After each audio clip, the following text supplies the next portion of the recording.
साथ में खेले हैं, साथ में बड़े हुए। मेरी मौत की नीलामी किसके लिए?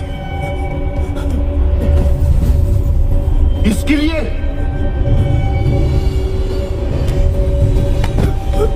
शहंशाह, माफ कर दे उसे। अहमद, लौत्फान, आखिरकार ये हमारा भाई है। ठीक है सरफराज, लेकिन मेरे पे खंजर उठाने से पहले मुर्तजा ने सोचा नहीं? अहमद, माफ कर दे मुझे। तुझे नहीं मालूम कि ये मोर का तख्त और ये कोहिनूर बड़ी मशक्कत से पाया जाता है, छीनने से नहीं मिलता। नादिर शाह ने छीनने की कोशिश की, लेकिन ऊपर वाले ने उसकी जिंदगी छीन लिया। मैंने मेहनत करके नादिर से पाया है इसे, लेकिन मैं तुझे ऐसे ही दे देता हूं। क्या चाहिए तुझे? कोहिनूर? हाँ, मैं तुझे कोहिनूर देता हूं। नहीं नहीं अहमद, नहीं।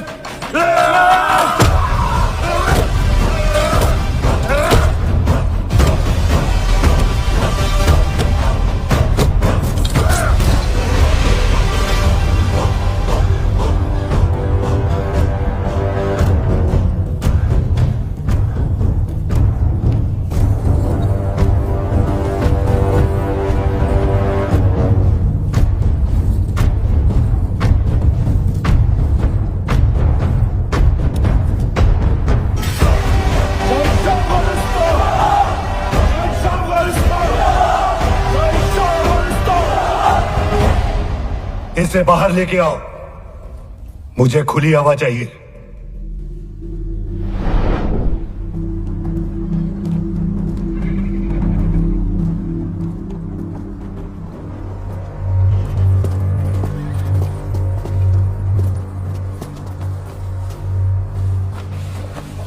अलीजा, पिछली बार मराठे अटक पहुंचे थे, अब कहीं कंधार ना पहुंच जाएं। दिल्ली के बादशाह और दूसरे हिंदू राजाओं के साथ हम सब आपसे इल्तिजा करते हैं कि अब आप एक भी दिन जाया न करें। आए और हमें आजाद कराएं और खुद हिंदुस्तान का बादशाह बनकर अपना सही मुकाम हासिल करें। आपका दस्त बस्ता खादिम नजीब-उद-दौला। बहुत अच्छी खबर है अलीजा, दिल्ली फतेह करने के बेशुमार फायदे होंगे। इतना खुशबाश मत हो। ये नजीब चाहता है कि हम उसकी लड़ाई लड़ें और पूरे जंग का खर्चा हमारे ऊपर आए, और वो वहां बैठे बैठे हमारी फतेह का मुनाफा गिनता रहे, और फिर वो चाहेगा कि खुद तक नशीन हो जाए। जलील है वो। अलीजा, मुझे नहीं लगता वो आपके साथ ऐसे करने की जुर्रत करेगा। जरा गौर करे शहंशाह, फारसी लोग हमारी सल्तनत को हथियाना चाहते हैं, और सिर्फ बागी नहीं, तेरे बिरादर भी यहाँ तख्त पर आग गड़ाए हुए हैं। तूने अभी देखा, अगर तो हिंदुस्तान का बादशाह बन जाता है तो तेरी सल्तनत बंगाल तक फैली होगी, और तब कोई भी फारसी फिर से तुझसे मुकाबला करने की सोचेंगे भी नहीं। हमारे खजाने भी खाली हो रहे हैं। यहाँ की फिक्र मत कर अहमद, मैं संभाल लूंगा। वक्त आ गया है अब दिल्ली फतेह करने का।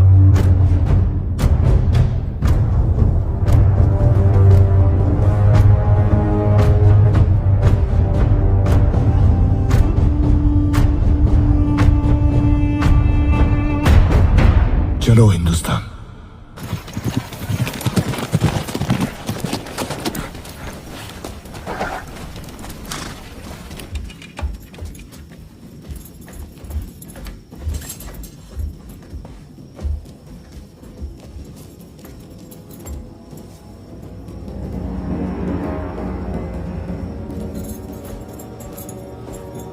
दादा, क्या हुआ? दत्ताजी शिंदे नहीं रहे। दत्ताजी? कैसे?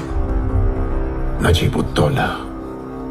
वो नजीब से चौथ की रकम लेने गए थे, तब उसने उन्हें धोखे से मार दिया।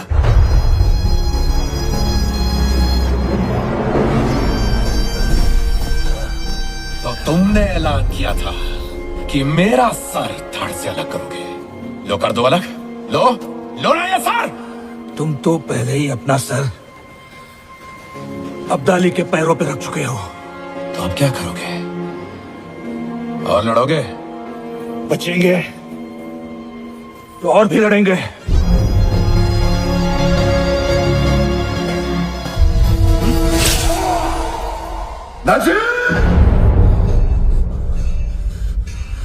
लेकिन नजीब में इतनी हिम्मत कैसे आई कि वो एक मराठा सरदार को मार सके? क्योंकि उसने अहमद शाह अब्दाली से हाथ मिलाया है। अहमद शाह अब्दाली? सभी मंत्री और सेनापतियों को अभी इसी समय गणेश दरबार में बुलाया जाए।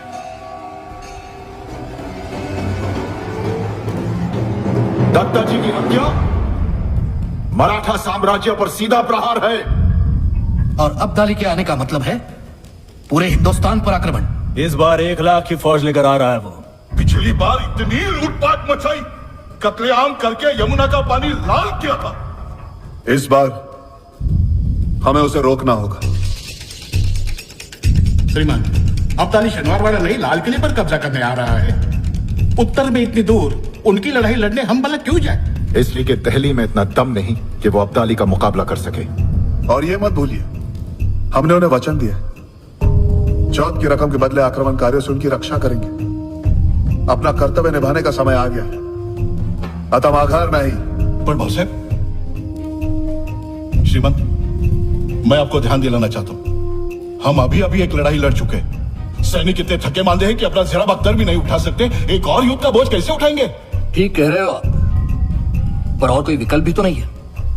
वो 1 लाख की फौज लेकर आ रहा है तो लिंगो जी, कोई आपके घर पर हमला करेगा तो आप शत्रुओं की संख्या गिनोगे या फिर पूरी ताकत के साथ उसका सामना करोगे? बोला बोला। मैं इस सदाशिव से सहमत हूं। हमें हमारी सेना भेजनी चाहिए।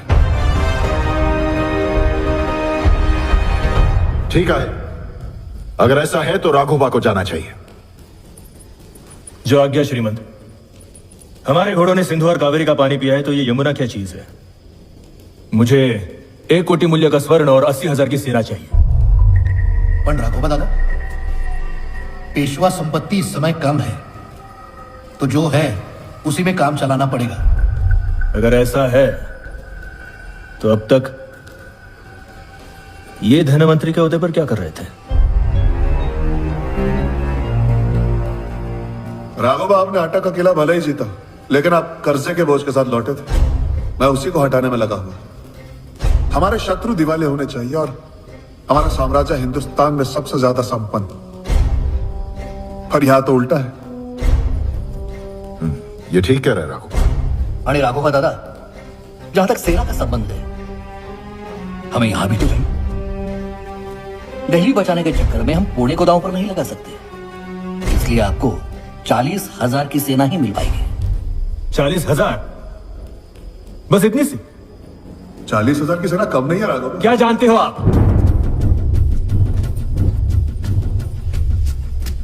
क्या जानते हो आप उत्तर दिशा के बारे में?